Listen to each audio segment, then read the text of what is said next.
So next, you get what they call CSS, cascading style sheet. If we want to apply style to our elements, or may I say our content to be more specific, maybe we want to apply blue color to our text, or maybe we want to apply color to our div. You understand? So now style sheet now we take the apply the color. So we get inline style sheet, we get external style sheet, and we get internal style sheet. But wetin we go work with for now na inline style sheet and internal style sheet. So now wetin be the inline style sheet?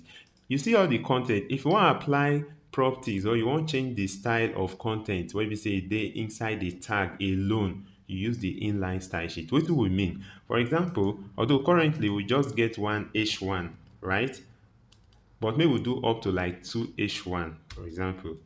Can come down, put am here. So now we get hello world 2 times. Make we say this first one na hello world 1 and the other one na hello world 2. Remember, if you use any word of your choice, but I just dey use hello world for a start. So now for 7 and 8, hello world, the tag na the same h1 they use. Now if I want to apply color to only hello world 1, maybe I want change the text style, so I go call click on, you see, after h1 for the start tag, after h1 before the greater than symbol, right?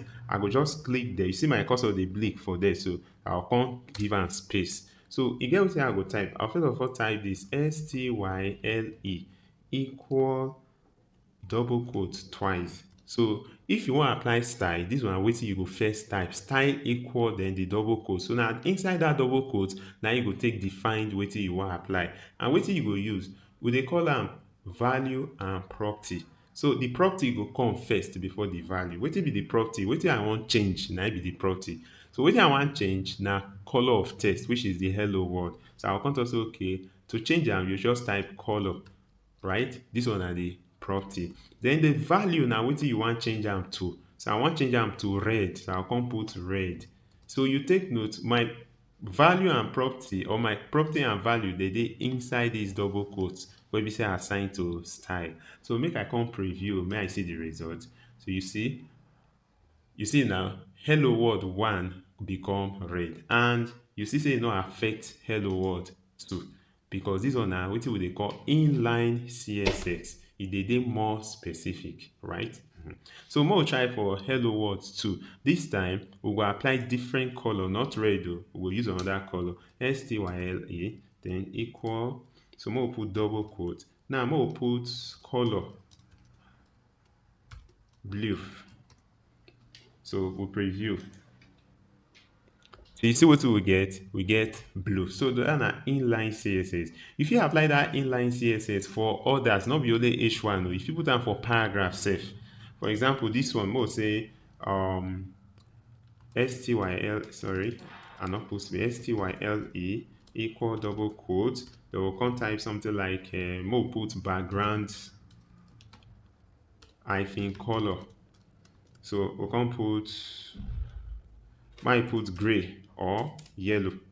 I won't put color, I say go dey very obvious. So we preview. Oh, it not apply. So we'll check wetin make I not apply.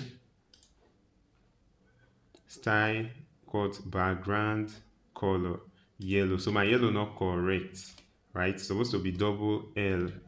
Yes, now yeah, it's supposed to be double L.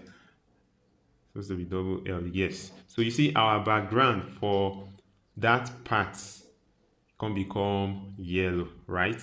So that now for inline CSS. Then I want to mention something. You know, say I use the property and the value where I use, so color red, background color yellow. No worry yourself too much. As time goes on, we go to use more property and value, and we go to know more. So we go know how to apply both.